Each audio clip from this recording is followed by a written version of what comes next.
2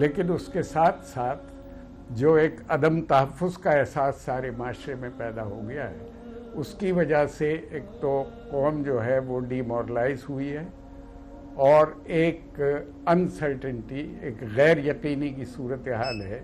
کسی شخص کو یہ پتہ نہیں ہوتا کہ وہ گھر سے نکلے گا تو اس کے ساتھ کوئی حادثہ تو پیش نہیں آ جائے گا، وہ صحیح سالم گھر واپس آئے گا یا نہیں آ سکے گا. آئیے دیکھتے ہیں کہ محمد آصف گزری اس دہشت گردی کے بارے میں کیا کہتے ہیں.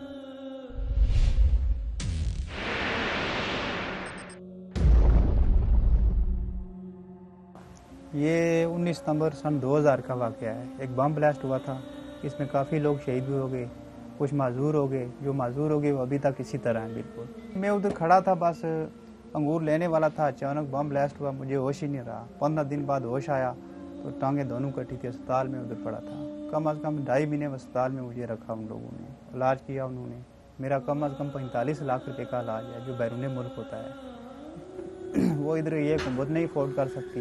بس ہم کو جلدی سے کسی نے نہیں بتایا، بہت دیر سے ہمیں بتایا کہ اس طرح ایسے لگی ہے اور اسپتال میں ہے. بس پتہ لگا تو پھر ماں بہنیں سب روتی یہاں آئی، اس کو دیکھا اسپتال میں. میں نہیں آئی تھی، میری پھوپھی کی بیٹی. دکھ اس کا نہیں تو کس کا ہے؟ ایک ہی پھوپھی ہے اور ایک ہی پھوپھی کی اولاد ہے. 4 بہن بھائی تھے، ایک میرا والد صاحب، ایک میرا چاچا، 2 بھائی 2 بہنیں. بڑی بہن بھی فوت ہو گئی، 2 بھائی بھی فوت ہو گئے، ان میں سے ایک ہی ہے. تقریباً 15 سال قبل محمد آصف جس دہشت گردی کا شکار ہوا، اس کے اثرات اب تک اس کے ذہن سے محو نہیں ہوتے. اس پر ستم ظریفی یہ کہ اسے معاشرے نے بھی یکسر بھلا دیا. ہم نے سوچا تھا اس کی شادی کریں گے، سب ہمارے خواب پورے ہوں گے، بات نہیں. باپ بھی یہ سوچتا ہے، بہنیں بھی سوچتی ہیں، وہ ہر وقت روتی ہیں اسی کے بارے. اس کی دیکھو نا عمر، دیکھو اس کی جوانی، دیکھو سب بس ہر وقت سوچ. ماں تو ہر وقت روتی ہی رہتی ہے، والد صاحب بھی روتے رہتے ہیں. میرے پھوپھی ہے میری سکی، اسی کی پریشانی میں رہتے، جتنی اور کسی چیز کی پریشانی ہے جتنی اسی کی پریشانی ہے. جب آنکھوں کے سامنے جاتا ہے اس وقت ہر وقت بس سوچتے ہیں اور روتے ہیں. جب کوئی کچھ دے دیتا ہے تو وہی پیسے بس اپنے جو رکھتا ہے پاس، خرچ اپنا تھوڑا کرتا ہے اور ماں باپ کو جا کے دیتا ہے کہ میرے ماں باپ جو پریشان ہیں وہ ان کو پریشانی نہ ہو.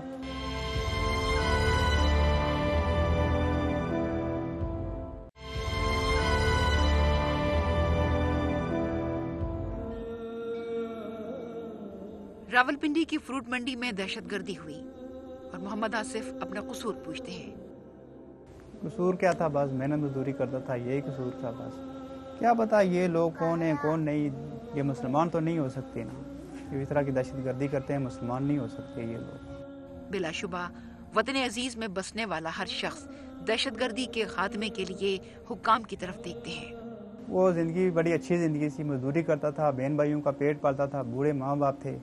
وہ زندگی کا وہ مزہ نہیں رہا زندگی گزارنے کا. 15 سال سے اسی ویل چیئر پر بیٹھا ہوں، تنگی اور پریشانی ہے میرے ساتھ.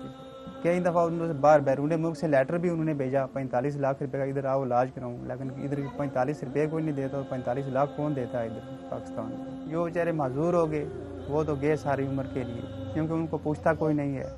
اگر کوئی حکومت تھوڑی بہت سپورٹ کر دے تو وہ بھی اچھی زندگی گزار سکتے ہیں، لیکن حکومت کو پوچھ ہی نہیں رہی ہے، کسی قسم کا کوئی مدد امدادی نہیں کر رہی ہے. راولپنڈی اسلام آباد کی فروٹ منڈی میں ہونے والی دہشت گردی پہلی اور آخری ثابت نہ ہوئی. اس کے بعد بھی کئی گھر اجڑے اور ظالم دہشت گرد ہر بار انسان کو ختم کر کے اپنی فتح کا جشن مناتے رہے اور محمد آصف جیسے متاثرین اپنے کبھی نہ بھرنے والے زخموں کی طرف دیکھتے رہے. کیا حالات ہے ہمارے ملک، خاص کر ہمارے ملک، اور ملکوں میں اتنا نہیں ہے جتنا ہمارے ملک اس حالات سے گزر گیا نا. کسی مذہب میں یہ دھماکوں کا حساب بالکل نہیں ہے. کسی مذہب میں انسان کو تکلیف نہیں دے سکتی، لیکن اللہ جانے کہ یہ کون سا انسان ہے کہ قسم دھماکے، قسم کرتوتے وہ کر رہے. اداس موسم کے رت جگہوں میں ہر ایک لمحہ بکھر گیا تھا، ہر ایک رستہ بدل گیا تھا. پھر ایسے موسم میں کون آئے کوئی تو جائے، تیرے نگر کی مسافتوں کو سمیٹ لائے، تیری گلی میں ہماری سوچیں بکھیر لائے، تجھے بتائے کہ کون کیسے اچھالتا ہے وفا کے موتی، تمہاری جانب کوئی تو جائے، میری زباں میں تجھے بلائے تجھے منائے، ہماری حالت تجھے بتائے تجھے رلائے، تو اپنے دل کو بھی چین آئے۔ اس کی حالات دیکھے نا تو ہر وقت بندہ روتا ہی ہے، دور کا تو نہیں ہے نا، اپنی پھوپھی کا بیٹا ہے، ویسے بھی دیکھو تو روتی ہے، کوئی اس میں بتانے والی بات نہیں ہے۔ یہ اپنی ٹانگوں پہ ہوتا، اپنے ماں باپ کو تو سنبھالنے والا یہی ہے کہ اور میرے کو سنبھال، 2 بھائی ہیں، ان کو پتہ ہی نہیں کام کا، گھر کے خرچے کا پتہ ہی نہیں، بس گھر میں خیر تو اپنی بہنیں بھائیوں کی پوچھے گا، والدہ کی پوچھتا ہے۔ ابھی یہ چھت نہیں تھا نا مکان میں، ایک مکان میں اس نے چادریں ڈال کے دی ہیں، گھر میں وہ نہیں تھے رہتے، وہ کسی کے مکان میں رہتے تھے، وہ ایک کمرے میں بس رہنے لگے، اوپر چادریں ڈال کے اس نے دی ہیں تو وہاں رہتے ہیں، بہت پریشان رہتے رہے، کسی کے کبھی کسی کے کبھی کسی کے گھر میں۔ دہشت گردی کی اس فضا میں سانس تک لینا دشوار ہو جاتا ہے، اور اس آلودہ ہوا کو پاک کرنے کا مطلب انسان کی فلاح ہے۔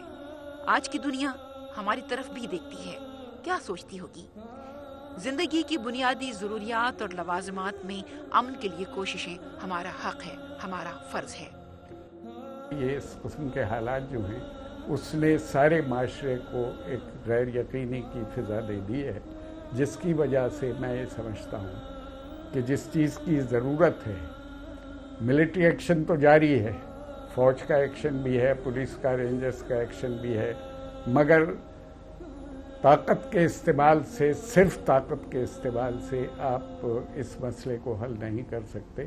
اس کے لیے باقاعدہ ایک نفسیاتی جنگ کی ضرورت ہے، جس میں لوگوں کا مائنڈ سیٹ تبدیل کرنے کی ضرورت ہے، دہشت گردوں کا بھی، اور جو ان کا نشانہ بنتے ہیں عام شہری، ان کا بھی حوصلہ بلند کرنے کی ضرورت ہے۔ لوگوں کو یہ حوصلہ دیا جائے کہ وہ بہت جرأت کے ساتھ، اوپنلی، ووکلی انتہا پسندی کے فلسفے کو مسترد کریں، تاکہ انتہا پسند ڈیمورلائز ہوں اور انہیں یہ احساس ہو کہ پاکستان کے عوام جو ہیں وہ ان کے فلسفے کو سپورٹ نہیں کرتے، وہ ان کے ساتھ نہیں ہے۔ یہ ہمارے معاشرے میں اس وقت بہت بڑی کمی ہے کہ لوگ جو اس فلسفے سے ایگری نہیں کرتے انتہا پسندوں کے، وہ بھی خاموش تماشائی ہیں، وہ سٹینڈ نہیں لیتے اس قسم کا جو انہیں لینا چاہیے۔ اس میں اساتذہ بھی شامل ہیں، اس میں رائٹرز بھی شامل ہیں، اس میں میڈیا پرسنز بھی شامل ہیں۔ آج محمد آصف اپنی قسمت سے زیادہ ان لوگوں کو روتا ہے جنہوں نے ان کو اس بھری دنیا میں اکیلا کر دیا۔ دونوں ٹانگیں میری کٹ گئی تھی، زندگی کے تمام نظام، کام کاج، مزدوری کا سب نظام ختم ہو چکا تھا، چھوٹے بہن بھائی، بوڑھے ماں باپ، ان کی روزی کے لیے اب کیا کروں گا، کچھ ایسا نظام سوچتے سوچتے آج 15 سال گزر گئے کم از کم۔ آج جب یہ دہشت گردی کے بارے میں سنتا ہوں تو مجھے بس یہی دل میں خیال ہوتا ہے، جس طرح میں معذور ہو گیا، کہیں اور بیچارے بھی لوگ معذور ہو گئے ہوں گے، کہیں اللہ کو پیارے ہوں گے۔ لیکن یہ حکومت کو چاہیے کہ یہ جو ہم جیسے لوگ ہیں ان کی مدد کرے، ان کو دوسرے لوگوں کے ساتھ چلنے کے لیے کوئی ایسا نظام کرے تاکہ وہ بھی خوشحال زندگی گزار سکیں۔ کوئی ان شدت پسندوں اور دہشت گردوں سے پوچھے کہ آگ و خون کا بازار گرم کرنا کون سا کارنامہ ہے؟ موت اور سزا سے کوئی بچ تو نہیں سکتا، پھر تم دہشت گردی کر کے، کسی کا گھر اجاڑ کر، کسی کو نقصان پہنچا کر، کسی کو معذور کر کے کیسے مطمئن رہ سکتے ہو؟ جب میں ان پہیوں کو چلاتا ہوں، ویل چیئر کو چلاتا ہوں، تو ذہن میں ایک ہی سوچ آتی ہے کہ کوئی اگر حکومت میری مدد کر دے تو کوئی ایسا نظام کر دوں جس میں دوبارہ مزدوری کے قابل ہو سکوں اور اپنی روزی کما سکوں، کسی سے بھیک مانگنے کی ضرورت نہ پڑے۔ بس یہی ہے کہ اللہ صحیح کرے، بس دبا کے اللہ نہ ہو۔ سب تو کو غریب کتنے، سب دنیا ختم ہو گئی، بچے ختم ہو گئے، ہر وقت پریشانیاں۔ ہمارے بچے جب جاتے ہیں اسکولوں میں ہر وقت پریشانی ہی رہتی ہے، نہ دور بھیج سکتے نہ پڑھا سکتے ہیں، بس